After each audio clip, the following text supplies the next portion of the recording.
Hello दोस्तों, कैसे हैं आप सब। आशा करती हूँ सभी अच्छे और स्वस्थ होंगे। पायल ठाकुर के इस चैनल पे आप सभी का स्वागत है।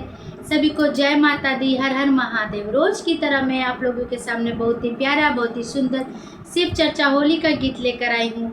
आप लोग उसको सुनना, लाइक करना, कमेंट करना, मेरे चैनल को सब्सक्राइब जरूर कीजिएगा।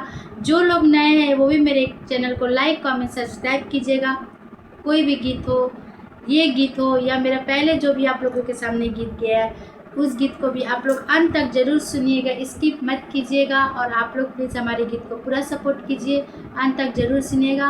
और ये गीत आप लोगों को कैसा लगता है कमेंट बॉक्स में जरूर बताइएगा। फागुन का महीना चल रहा है, इसलिए मैं आप लोगों के सामने होली का गीत लेकर आई हूँ। आइए मैं अपना ये गीत शुरू करती हूँ।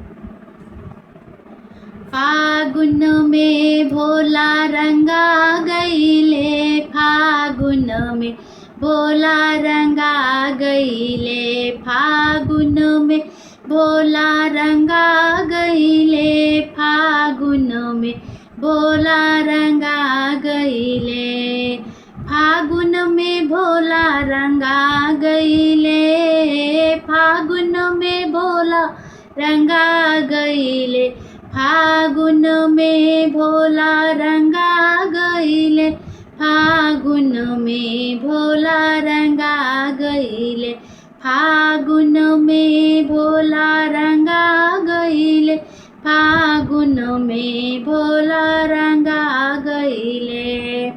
होली खेले गईले भोला गोकुल नागरिया, गोकुल नागरिया हो गोकुल नागरिया। होली खेले गईले भोला गोकुल नागरिया, गोकुल नागरिया हो गोकुल नागरिया।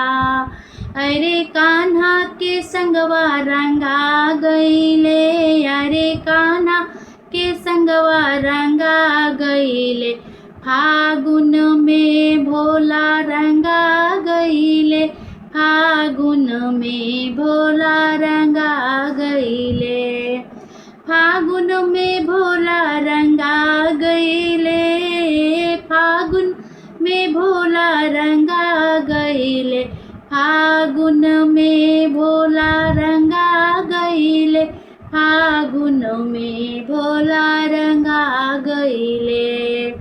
होली खेले गईले भोला अवधा नागरिया, अवधा नागरिया हो अवधा नागरिया। होली खेले गईले भोला अवधा नागरिया, अवधा नागरिया हो अवधा नागरिया। अरे राम जी के संगवा रंगा गईले, अरे राम जी के संगवा रंगा गईले, फागुन में भोला रंगा गईले, फागुन में भोला रंगा गईले, फागुन में भोला रंगा गईले, फागुन में भोला रंगा गईले। होली खेले गईले भोला बैकुंठ नागरिया, बैकुंठ नागरिया हो त्रिलोक नागरिया। होली खेले गईले भोला बैकुंठ नागरिया, बैकुंठ नागरिया हो त्रिलोक नागरिया।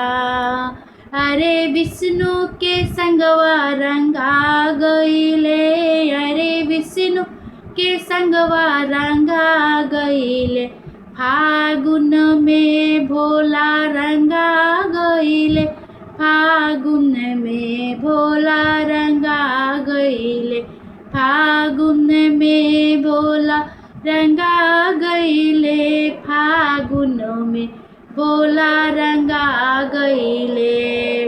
होली खेले गईले भोला शिव चरे चाम, शिव चरे चामे हो शिव चरे चामे।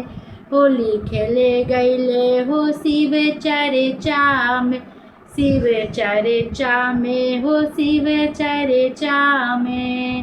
अरे शिष्या के संगवा रंगा गईले, अरे शिष्या के संगवा रंगा गईले, फागुन में भोला रंगा गईले, फागुन में भोला रंगा गईले। फागुन में भोला रंगा गईले, फागुन में भोला रंगा गईले, अरे फागुन में भोला रंगा गईले, फागुन में भोला रंगा गईले, फागुन में भोला रंगा गईले, फागुन में भोला रंगा गईले।